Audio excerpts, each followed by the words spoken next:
about being an interpreter when I was pretty young. My mother was a conference interpreter from MAIC.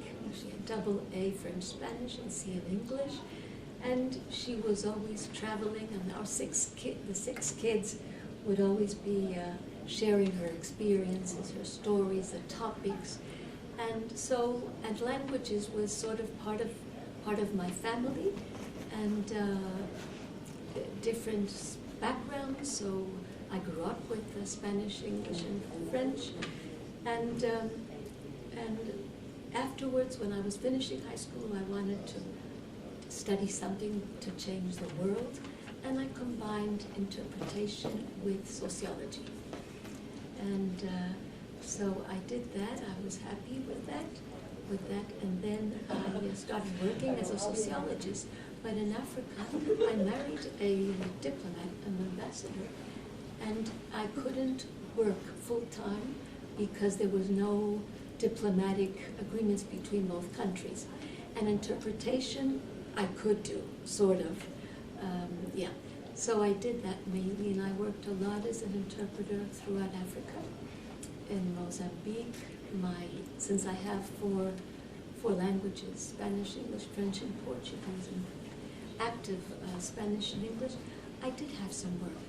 And particularly, I liked the work in Mozambique during the war, because I was doing a lot of interpretation, but my degree in sociology and in political economy, a master's, helped me a lot to understand the people culturally, etc. As a Spanish interpreter, in 2004, I was in charge of meeting with the ambassadors that had Spanish in their countries, and Spanish became one of the languages of the African Union. And so from 2004, we started recruiting people for the Spanish booth with the AU languages. And that was a very important step. At the beginning, it was Spain that financed the language, but afterwards it was Equatorial Guinea. The challenges in terms of Spanish with regards to AIC was that to become an AIC member, you had to have sponsors for each one of your languages. And it was very hard for me to have sponsors in Africa because there weren't any, very, very few. And I needed sponsors for Spanish, for English, mainly, and French. And so I had to recur to the colleagues that were in Europe or Latin America with whom I had worked with to help.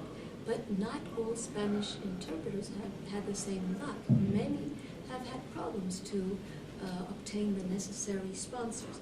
I think that's one of the big challenges we have in Africa. The fact that Spanish and Portuguese, given the history of colonization and everything, it means that you don't have them everywhere in Africa.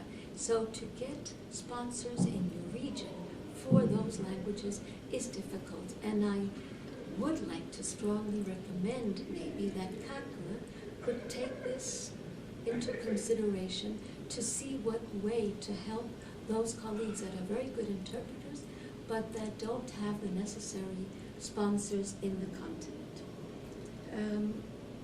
Another aspect that I think would be important, and it's also related to Spanish and Portuguese, is that the meetings that have the African Union languages, practically all of the languages except for Spanish and Portuguese, they work only into their language, into, let's say, the French booth only into French, the Arabic booth into Arabic, the English booth into English, whereas Spanish and Portuguese, we work both ways. So we have to work from Spanish and Portuguese into English, or from Spanish and Portuguese into French. I think this is really something that should also be addressed, because that means we have to work much more. The pay is exactly the same as those who work only into one language.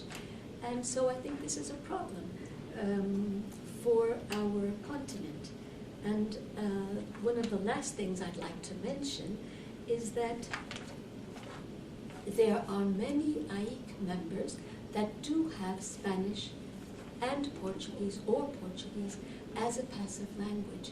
But I realize that there are many instances, many meetings, in which they don't use that passive language to interpret into English or into French, because they're also used to the fact that Spanish booth and Portuguese booth will work both ways, so they don't need to be concerned. And I think this should also be something that I could address within our continent.